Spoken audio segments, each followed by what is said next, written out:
मेरी बेटी मेडिकल की स्टूडेंट थी। बेटी हर हफ्ते मुझसे फिटकरी मंगवाती और मुझे कहती टीचर ने फिटकरी पर एक तजुर्बा करने को कहा है, वही करती हूँ। एक दिन पड़ोस की लड़की जो मेरी बेटी की क्लास फेलो थी मुझे कान में कहने लगी, आंटी एक रात अपनी बेटी के कमरे में सोना, तुम्हें एक राज का पता चलेगा। अगली रात मैं छुपकर बेटी के बेड के नीचे लेट गई। अगले लम्हे मेरी जान निकल गई जब मेरी बेटी ने वह फिटकरी। हम गरीब लोग थे और इस गुर्बत ने रोटी तो हमसे छीन ही ली थी, लेकिन हमने इसे अपने ख्वाब छीनने की इजाज़त नहीं दी। इसलिए तो हम दोनों मियाँ बीवी ने इंतहाई गरीब होते हुए भी अपनी इकलौती बेटी को डॉक्टर बनाने का ख्वाब देख लिया। और अब हमसे जहाँ तक मुमकिन हो रहा था हम बेटी की पढ़ाई पर रुपया पैसा खर्च कर रहे थे। जिस तरह हम दोनों मियाँ बीवी को ये शौक़ था कि हमारी बेटी डॉक्टर बन जाए, इस तरह हमारी बेटी को भी यही दिली ख्वाहिश थी और इसके लिए वह बेचैन सी दिन रात एक कर मेहनत कर रही थी और बहुत दिल लगा कर पढ़ रही थी। हमारा टूटा फूटा एक ही 2 कमरों का कच्चा मकान था। एक कमरे में हम दोनों मियाँ बीवी होते और दूसरे कमरे में हमारी बेटी होती। अक्सर बेटी के कमरे की लाइट सारी सारी रात जलती रहती और हमारा ख्याल था कि इसकी पढ़ाई इतनी मुश्किल और इतनी ज़्यादा होती है कि इसे रात भर जागना भी पड़ता है। और अपनी बेटी को इस तरह मेहनत करते देखकर हमें इस पर बहुत ही फ़ख्र भी होता। एक तो हम गरीब थे, दूसरा हमने सिर्फ अमीरों वाले ख्वाब देखा था बेटी को पढ़ा लिखा कर डॉक्टर बनाने का, बल्कि इसके साथ ही साथ हम इसके लिए मेहनत मजदूरी भी कर रहे थे और अपनी बेटी पर भरोसा करते हुए इसे अकेले कॉलेज आने जाने की इजाज़त भी दे रखी थी। इसलिए लोगों की बातें भी हमें सुननी पड़ रही थी और ये बातें तो सबसे पहले मेरे सास और ससुर और फिर मेरे देवर और देवरानी ने करनी शुरू की। लेकिन मुझे और मेरे पति को किसी की बातों की कोई परवाह नहीं थी। जब दूसरे लोग हमारी मर्जी के पाबंद नहीं हैं और हमसे पूछकर अपनी ज़िंदगी और अपनी औलाद के बारे में पैसा नहीं लगाते, तो फिर हमें क्या पड़ी थी कि हम लोगों की बातों में आकर अपना फैसला तब्दील करते या उनकी बातों के डर से अपनी इतनी मेहनती और काबिल बेटी को घर की 4 दीवारों में कैद करके बिठा देते। आप लोग बातें भी कब तक करेंगे? आखिरकार थक हार कर एक दिन खामोश होकर बैठ ही जाएंगे और जब हमारी बेटी डॉक्टर बन जाएगी तब यही लोग फक्र से कहते फिरेंगे कि हमारी हमसाएं हैं जो डॉक्टर बनी हैं। मेरे देवर और देवरानी कहेंगे कि हमारी भतीजी अपनी मेहनत से बनने वाली एक काबिल डॉक्टर है और सास और ससुर भी फक्र से कहेंगे कि उनकी पोती एक डॉक्टर है। जब भी हम बेटी के मेडिकल की तालिका खर्चा और लोगों की बातें बर्दाश्त करके थक जाते, तो यही छोटी छोटी बातें एक दूसरे से करते और मासूम मासूम सी खुशियाँ हम दोनों मियाँ बीवी एक दूसरे से बांटते थे, एक दूसरे का हौसला बढ़ाते और दम तोड़ती हुई उम्मीदों को फिर से सहारा देकर जवान करते। आखिरकार हमारी दुआएं और हमारी बेटी की मेहनत रंग लाई और इनायत का मेडिकल में सिलेक्शन हो गया। इस रोज़ हमने पूरे मोहल्ले में जलेबियां बांटी। अब 4 साल की पढ़ाई के बाद हमारी बेटी ने एक काबिल डॉक्टर बन जाना था, लेकिन एक मसला ये था कि मेडिकल कॉलेज दूसरे शहर में था और हम रोज़ रोज़ ये बस और रिक्शा का इतना ज़्यादा किराया नहीं दे सकते। यह एक बहुत बड़ी परेशानी की बात थी। आखिरकार बहुत ज़्यादा सोच विचार करने के बाद अपनी बेटी के टीचर के मशवरे से ये हल निकाल लिया कि हमारी बेटी मेडिकल कॉलेज के हॉस्टल में रहेगी और हर हफ्ते की छुट्टी पर घर आ जाया करेगी। इस तरह रोज़ रोज़ का कॉलेज जाने का मसला भी हल हो जाएगा और मेरी बेटी अपनी पढ़ाई भी पूरी ध्यान लगा कर करेगी। आखिर 4 साल की ही तो बात है।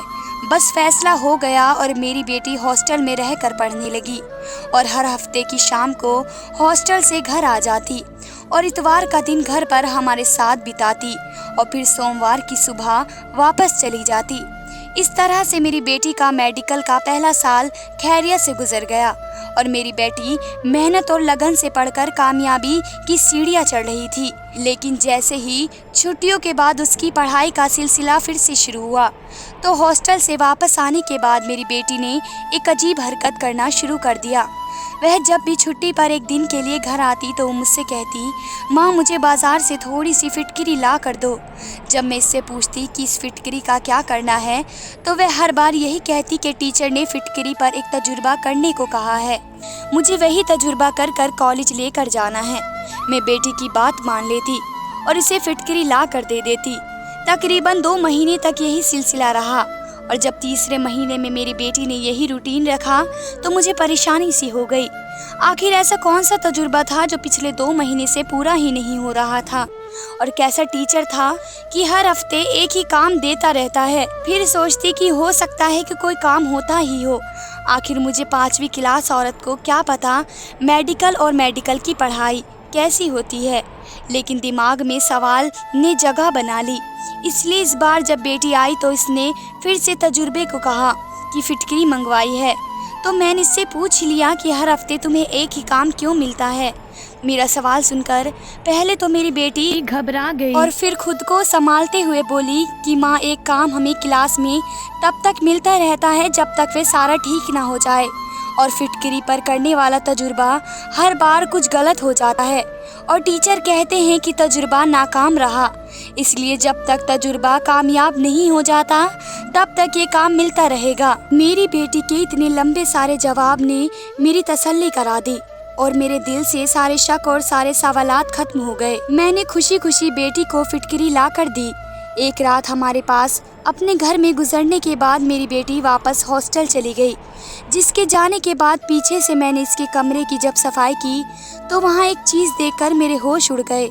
मुझे अपनी बेटी पर बहुत भरोसा था, इसलिए अब वह चीज़ देखने के बाद से मेरी अपनी बेटी पर आंखें बंद करके किए जाने वाला भरोसा दम तोड़ने लगा।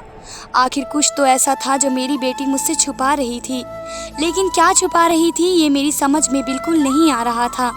और फिर ये सवाल ही पैदा होता है, क्या फिर जो भी कुछ था उसे छुपाना क्यों पड़ रहा था। मेरा दिल तरह तरह के अंदेशों का शिकार हो रहा था और मुझे बहुत ही बुरे बुरे ख्याल सता रहे थे। मैंने अपना काम वहीं पर छोड़ दिया और बेटी के कमरे से वह चीज़ उठाकर बाहर निकल आई और सोचने लगी कि अब हकीकत का पता कैसे लगाएं। बेटी से तो पूछ नहीं सकती थी क्योंकि वे कभी भी मुझे सच ना बताती। फिर दूसरा ऐसा कौन सा रास्ता था जहाँ से मुझे सच मालूम हो जाता और मेरे दिल की तसल्ली मिल जाती, मेरे सारे वहम दूर हो जाते। सोचते सोचते अचानक मेरे जहन में एक ख्याल आया और मैं खुश हो गई कि मुझे यहाँ से हकीकत मालूम हो सकती है। मैं फ़ौरन उठी, अपनी चादर ली और घर से बाहर निकल आई और उसके घर पर गई जो मेरी बेटी की क्लास फेलो थी। वह भी मेडिकल की पढ़ाई कर रही थी उसी के कॉलेज में, लेकिन वह हॉस्टल में नहीं रहती थी बल्कि रोज़ाना ही आती जाती थी। शेख साहब रोज़ अपनी गाड़ी में खुद अपनी बेटी को लाते और छोड़ कर भी जाते। मैं शेख साहब के घर गई और उनकी बेटी से मिली। मुझे देखते ही इसने मुझे पहचान लिया। मैं एक बार पहले भी बेटी की कुछ किताबों के अदला बदली के सिलसिले में वहाँ आ चुकी थी और मुझे पहली बार मेरी बेटी ने इनका घर दिखाया था। मैंने सारा मसला उसे बताया और उसने मेरी बात बहुत ध्यान से सुनी और जैसे ही मेरी बात पूरी हुई वह परेशान हो गई। मैंने इसे अपने हाथ में पकड़ी वह चीज़ भी दिखाई जो मुझे बेटी के कमरे से मिली थी। उसने उसे बहुत गौर से देखा और फिर मुझे तसल्ली देते हुए कहने लगी कि आप फिक्र नहीं करें, वे कॉलेज में मेरी बेटी पर नज़र रखेगी और उसकी सारी बातों से मुझे आगाह करेगी।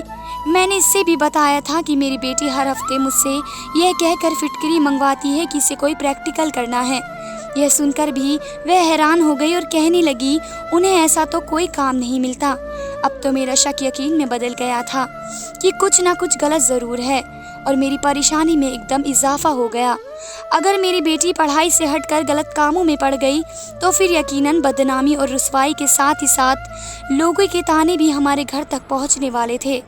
मेरी हर हालत देखकर मेरी बेटी की दोस्त ने मुझे तसल्ली दी और कहा, फिक्र नहीं करो, वे ज़रूर असल बात मालूम कर लेगी। अगर कोई गलत बात हुई तो मेरी बेटी को भी सही रखने की कोशिश करेगी। उसने मुझसे कहा कि वह चीज़ वहीं वापस उसकी बेटी के कमरे में रख दो जहाँ से वह मुझे मिली है, ताकि मेरी बेटी को ये शक ना हो कि हमें किसी बात का इल्म हो गया है।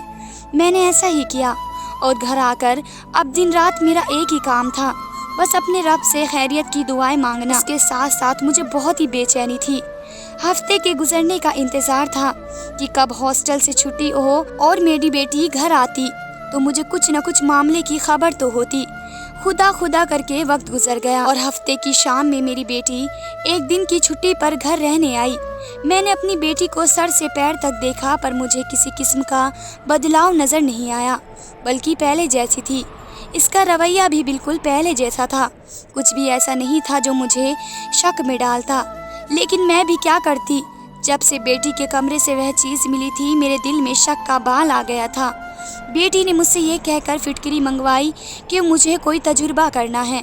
मैंने भी कुछ भी जाहिर किए बगैर उसे फिटकरी ला कर दे दी और खुद खामोशी से शेख साहब की बेटी का इंतज़ार करने लगी, क्योंकि उसने कहा था कि जब मेरी बेटी हॉस्टल से वापस आ जाए तो वह मेरे घर आएगी और जो सारी बात इसे उस दौरान मालूम हुई है वह मुझे बताएगी। इतवार के दिन तकरीबन दोपहर 2 बजे करीब शेख साहब की बेटी हमारे घर आई। जब मेरी बेटी सो रही थी उसने मुझसे कहा कि मेरी बेटी को जगाने की ज़रूरत नहीं है। वे मेरे पास बैठ गई और जो कुछ उसने मुझे बताया वे सुनकर मेरे रोंगटे खड़े हो गए। मैंने अपनी बेटी की ऐसी परवरिश और ऐसी तरबियत तो बिल्कुल नहीं की थी कि वह इस रास्ते पर कैसे चल पड़ी। मैं हैरान और परेशान सी सोच में गुम थी, लेकिन अब तो पानी सर से ऊपर हो चुका था।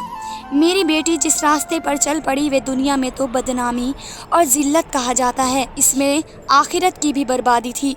मैं वहीं सर पकड़ कर बैठ गई।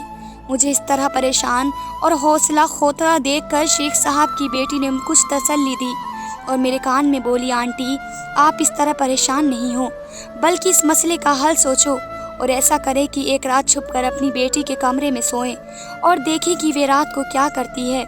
इस तरह आप हकीकत को अपनी आंखों से देख भी लेंगी और यह भी बेहतर जान सकेंगी आखिर इस मामले में अपनी बेटी को किस तरह से निकालें। मैंने शेख साहब की बेटी की बात मान ली। आज शाम को तो मेरी बेटी ने हॉस्टल वापस जाना था, इसीलिए मुझे फिर एक हफ्ते का इंतज़ार करना था और मैं इंतज़ार करने लगी। अगला हफ्ता जब मेरी बेटी घर रहने आई तो इस रात में चुपके से बेटी के कमरे में चली गई और अगली शाम मेरी जान निकल गई। मैं जो पिछले एक हफ्ते से ये दुआएं कर रही थी कि जो कुछ भी मुझे शेख साहब की बेटी ने बताया वह सब झूठ हो और मुझे अपनी आंखों से कोई ऐसा मंजर ना दिखाई दे जो इन सब बातों को सच साबित करे। लेकिन अफसोस कि मेरी कोई भी दुआ कबूल नहीं हुई और जानलेवा सच्चाई मेरी नज़रों के सामने साबित हो गई। मैंने वह रात बहुत परेशानी में गुजारी। वे शेख साहब की बेटी ने कहा था कि मुझे कोई ना कोई हल मिल जाएगा। ऐसा कुछ नहीं हुआ, उल्टा मेरी पहले की अकल भी जो थी वह भी जा चुकी थी। लेकिन ये बात भी गनीमत थी कि अभी मेरे पति को इस सारे किस्से का इल्म नहीं था। एक बात तो मैंने जान ही ली थी कि अब मेरी बेटी कभी डॉक्टर नहीं बन सकती, लेकिन जिस दलदल में वे गिरती जा रही है शायद इससे निकल सकती है। मैंने ये फैसला किया कि मैं अपने पति से इस सारे मामले को छुपा कर रखूंगी और शेख साहब की बेटी से विनती करूंगी कि जहां इसने सच्चाई ढूंढने में मेरी मदद की और मुझे सच से वाकिफ़ किया, इस तरह वह मेरी बेटी को इस दलदल से निकालने में भी मेरी मदद करे। अगले दिन मैं फिर से शेख साहब के घर मौजूद हुई। मैंने रोते हुए शेख साहब की बेटी से इल्तिजा की कि वे मेरी बेटी की मदद करे ताकि मैं अपनी बेटी को बचा सकूं। वह एक समझदार लड़की थी और जानती थी कि जिस दलदल में मेरी बेटी फंस चुकी है अगर इसे वहां से ना निकाला जाता तो इसकी मौत भी मुमकिन थी, और यह भी कि मेडिकल के कॉलेज में पढ़ने वाली मेरी बेटी और लड़कियां इस दलदल में फंस चुकी हैं और इनकी मदद की जाए, इन्हें इस दलदल से निकाला जाए और इन्हें सही और गलत की तमीज़ सिखाई जा सके। इसके लिए हमारे पास एक ही रास्ता था कि इस सब में हम एक बड़े और वयस्क इंसान की मदद की ज़रूरत थी और हमारे सामने इस वक्त शेख साहब के अलावा कोई नहीं था। इसलिए मैंने और शेख साहब की बेटी ने हिम्मत करते हुए सारी बात शेख साहब से बता दी। शेख साहब सुनते ही तौबा अस्तगफुरुल्लाह करते हुए कानों पर हाथ लगाने लगे और नाराज़गी का इजहार करने लगे। मुझे खुद शर्मिंदगी हुई कि कहीं शेख साहब मदद करने से इनकार न कर दे, लेकिन मेरी किस्मत अच्छी थी और शेख साहब के दिल में अल्लाह ने रहम डाल दिया, इसलिए वे मदद करने पर तैयार हो गए। मामला गंभीर था और बहुत से घरों की इज्जत इससे जुड़ी हुई थी, इसलिए इस मामले को जल्दी ही खामोशी से करना था। इसलिए शेख साहब ने कुछ सोचा और फिर अपने जानने वाले एक पुलिस को फ़ोन किया और इन्हें सारी बात बता दी। अपने तौर पर मसले की तफ्तीश करने की दरख्वास्त की। पुराने ताल्लुकात का पास रखते हुए पुलिस ने अपनी ताकत का इस्तेमाल करते हुए सारे मामले की तहकीकात कराई और नतीजे में रोंगटे खड़े करने वाली बात सामने आई। सुनने वालों के दिल घबरा गए। शेख साहब ने अपनी बेटी को भी इस कॉलेज से निकलवाया और दूसरी जगह दाखिला करवाया। यहाँ की तालीम इस काबिल नहीं थी कि शरीफ लोग यहाँ अपनी बेटियों को पढ़ने के लिए भेजते, और शेख साहब भी एक शरीफ और असलदार इंसान थे और उन्होंने वही किया जो कि एक इज्जतदार इंसान को करना चाहिए था। पुलिस ने और किसी भी फर्द का नाम आए बगैर अपने तौर पर मुकम्मल तहकीकात करके एक मजबूत केस बनवा लिया और करते धरते और दूसरे उस्ताद के खिलाफ तैयार किया, और कोई भी मुजरिम बचकर ना निकल सके। युवाओं को उनके रास्ते से भटकाने के लिए इन्हें माफ़ी की कोई गुंजाइश नहीं थी। मेरी बेटी अब कॉलेज से घर वापस आ गई। मैंने बेटी को कॉलेज से निकलवा लिया था और अब जो मामला ज़्यादा देर तक छुपाया नहीं जा सकता था, इसलिए मैंने अपने शौहर को भी बेटी के घर आने की दूसरे दिन ही सारे मामले से आगाह कर दिया, जिसे सुनकर अफसोस की शिद्दत से मेरा शौहर चंद लम्हे तो कुछ बोल ही ना सका, और जब इसके हवास थोड़े बेहाल हुए तो उसने तेज़ी से आकर मेरी बेटी को मारना पीटना शुरू कर दिया। वह तो पहले ही उसकी आवाज़ से सहमी और बेहोश हो गई। मेरा शौहर इतने ज़्यादा गुस्से में था कि बेटी को माफ़ करने पर तैयार ही नहीं था। इसलिए जब मैंने उसे कहा कि बेटी की तबीयत ठीक नहीं है, इसे हॉस्पिटल लेकर चलते हैं, तो वह मुझ पर भी गुस्सा करने लगे। लेकिन औलाद आखिर औलाद ही होती है और हमारी तो इकलौती बेटी थी, इसलिए ज़्यादा देर तक दिल पर पत्थर नहीं रख सके। इसलिए हम बेटी को इलाज करने के लिए शहर ले आए। यहाँ पर एक बार फिर शेख साहब ने हमारी मदद की। आहिस्ता आहिस्ता हमारी बेटी सही होने लगी। वे हम दोनों से शर्मिंदा थी और रो रो कर हमसे माफ़ी मांगती। माँ बाप थे, हमने इसे माफ़ी मांगने से पहले ही माफ़ कर दिया, लेकिन इसका अब क्या फ़ायदा था। हमारा ख्वाब चकनाचूर हो गया था। हमारी बेटी अब कभी डॉक्टर नहीं बन सकती थी। इस पर खर्च करने के लिए हमारे पास पैसे भी नहीं थे और ना ही हमें अब पहले जैसा एतबार था। दरअसल जब मैंने अपनी बेटी के कमरे की सफाई की तो मुझे इस रोज़ सफाई करते वक्त कुछ पुड़ियाँ नज़र आईं। आखिर ये सब क्या था और कहाँ से आया था, क्योंकि मैंने तो अपनी बेटी को कभी ये सामान खरीद कर नहीं दिया। लेकिन अब इसे खोल कर देखते ही मेरे होश उड़ गए। वे सारी नशे की पुड़ियाँ थी और उन्हें देखने पर वह फिटकिरी जैसी लगती। नशे का मेरी बेटी से क्या काम था। यह भी मेडिकल की पढ़ाई में किसी तजुर्बे के लिए चाहिए होती हैं। बस यही पूछने और अपने दिल को तसल्ली के लिए मैं शेख साहब की बेटी के पास चली गई। लेकिन इसने मुझे बताया नशा तो क्या, इन्हें तो कभी फिटकरी को भी ज़रूरत नहीं होती। इसलिए मेरी परेशानी में इजाफा हो गया और मुझे परेशान देखकर शेख साहब की बेटी ने मुझसे वादा किया कि मुझे असल बात बता कर रहेगी। और फिर जब इसने कॉलेज में मेरी बेटी का पीछा किया और सुलाग लगाया तो जो बात उसे मालूम हुई वह उसने मुझे बता दी, और साथ ही साथ ये भी बताया कि मुझे छुप कर देखना चाहिए कि आखिर मेरी बेटी फिटकरी का क्या करती है। दरअसल मेरी बेटी इस धंधे से बेखबर थी और अफसोस की बात ये थी कि हॉस्टल की वार्डन और कॉलेज के चंद उस्ताद के साथ और कॉलेज के चौकीदार भी उसमें मिले हुए थे। वे खुलेआम कॉलेज में नशा बेचते थे। उनका टारगेट ज़्यादातर लड़कियां होती जिन्हें फिर नशे में उनसे जिस्म फरोशी भी करवाते थे। मेरी बेटी भी उनके हाथ चढ़ गई थी। शुरू में तो उन्होंने पैसे का लालच दिया और मेरी बेटी लालच में आ गई, लेकिन फिर आहिस्ता आहिस्ता वो रकम देने की बजाय धमकियाँ देने लगे। अब तक मेरी बेटी को नशे की लत लग चुकी थी और नशे के बगैर नहीं रह सकती थी, इसलिए वे इनकी झांसे में आती रही और अपने हाथों से अपनी ज़िंदगी बर्बाद करती रही। और मेरी बेटी की तरह और भी बहुत सी मेडिकल की लड़कियां शिकार हो चुकी थी और इनका इस्तेमाल करते थे। मेरी बेटी वैसे तो बहुत सुधरी हुई थी और अपने माँ बाप के दिल के ख्वाब और इनकी कुर्बानियाँ भूल ही चुकी थी, लेकिन अभी इतनी इंसानियत इसमें बाकी थी कि वह हमारा दिल ना दुखाना चाहती थी। इसलिए जो भी नशे की पुड़ियाँ घर लाती उनमें फिटकरी पीस कर इस तरह मिला देती कि देखने वाले पर नशे की पुड़ियाँ नज़र ही नहीं आती और उसका नशा भी पूरा हो रहा था। इसलिए वह मुझसे मेडिकल के तजुर्बे के लिए फिटकरी मंगवाती और इस तरह इस्तेमाल करती। उस रात जब मैंने बेटी के कमरे में सोई तो मेरी बेटी वही फिटकरी पीस कर नशे की पुड़ियों में डाल रही थी। इससे ना तो नशा कॉलेज में पकड़ा जाए ना घर पर, लेकिन इस रोज़ मेरी बेटी वे नशे की पुड़िया घर ही भूल गई और फिर खुलते खुलते सारी हकीकत खुल गई। लेकिन अफसोस की बात तब खुली जब पानी सर के ऊपर जा चुका था। अब वे बेहाल हो चुकी थी। اس نے نشے بھی چھوڑ دیا، لیکن اس کے ڈاکٹر نہ بننے کی وجہ سے محلے دار اور رشتہ دار آج بھی طرح طرح کی باتیں کرتے ہیں اور ہمارا دل جلاتے رہتے ہیں۔ دھنیہ واد دوستو۔